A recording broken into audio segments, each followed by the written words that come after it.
ED ने जिस fraud को गिरफ्तार किया उसने यूपी सरकार के साथ 13,500 करोड़ की डील की थी। जी हां, यूपी के 75 जिलों में डेटा सेंटर खोलने के नाम पर राज्य सरकार के साथ हजारों करोड़ रुपए की डील करने वाले शख्स को ईडी ने गिरफ्तार कर लिया है। ईडी ने व्यू नाउ के फाउंडर सुखविंदर सिंह खरौर और उनकी पत्नी डिंपल को दिल्ली एयरपोर्ट से गिरफ्तार किया। व्यू नाउ ग्रुप ने नवंबर 2022 में यूपी सरकार के साथ डेटा सेंटर खोलने के लिए 13,500 करोड़ रुपए का एक कॉन्ट्रैक्ट किया था। मामला फंसता है दोस्तों।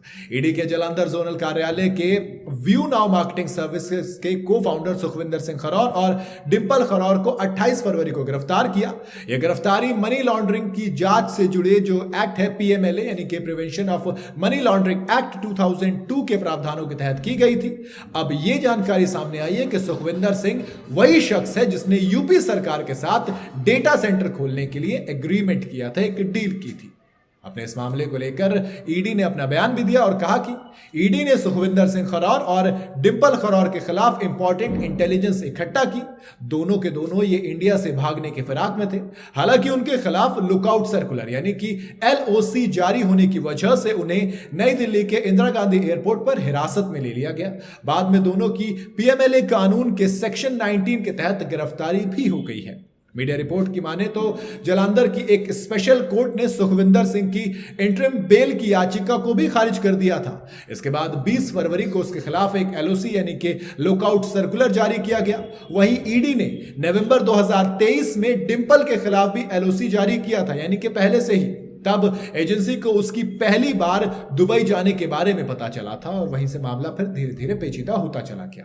दोनों आरोपियों को पीएमएलए के स्पेशल कोर्ट के सामने पेश किया गया, जहां सुखविंदर सिंह खरौर को 10 दिनों की और डिंपल खरौर को 5 दिनों की कस्टडी में भेजा गया है। मीडिया रिपोर्ट्स के मुताबिक नोएडा पुलिस थाने में भारतीय न्याय संहिता यानी कि बीएनएस 2023 की कई धाराओं के तहत एक एफआईआर दर्ज की गई थी।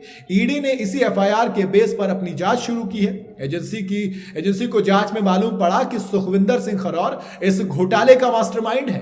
आरोप है कि उसने अपने सहयोगियों के साथ मिलकर कई हजार करोड़ रुपए के क्लाउड पार्टिकल घोटाले की साजिश रची। आरोपियों का इरादा इन्वेस्टर्स की इनकम को अपने पर्सनल फायदे के लिए हड़पने का था, माने वो इसको गोपच करने वाले थे। जांच में मालूम पड़ा कि इन्वेस्टर्स को फर्जी sale and lease back model के जरिए फंसाया गया। रिपोर्ट्स के मुताबिक सुखविंदर सिंह ने इन्वेस्टर्स को फंसाने के लिए कंपनी की हैसियत कागजों में बड़ा चढ़ाकर दिखाई।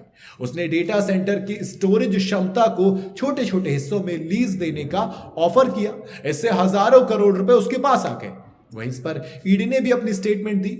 ईडी ने अपनी इस स्टेटमेंट में बताया कि इस फर्जी इन्वेस्टमेंट के जरिए लगभग 3,558 करोड़ यानी कि 3,558 करोड़ रुपए की रकम इन्वेस्टर से ऐंठी गई और इसे गैर व्यावसायिक इनकम में इस्तेमाल किया गया। इस भारी भरकम रकम को महंगी गाड़ियों, हीरे और शेल कंपनियों में इन्वेस्ट किया गया। ईडी ने इस संबंध में व्यू नाउ और उसके साझेदारी कंपनियों के खिलाफ 24 नवंबर 2024, 17 जनवरी 2025 और 24 फरवरी 2025 को भी छापेमारी की थी।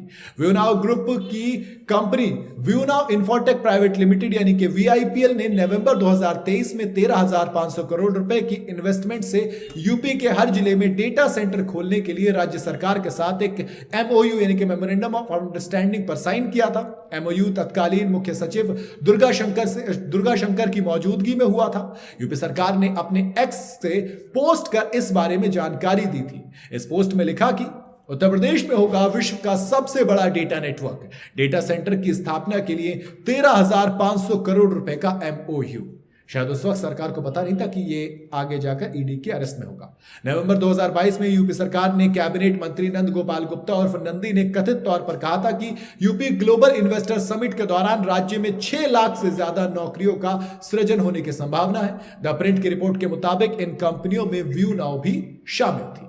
इस खबर को लेकर आपकी क्या राय है कमेंट में जरूर बताइएगा। वीडियो अगर आपको पसंद आई हो तो इसे लाइक और शेयर जरूर करें और जाते जाते चैनल को फॉलो और सब्सक्राइब जरूर करते जाइएगा।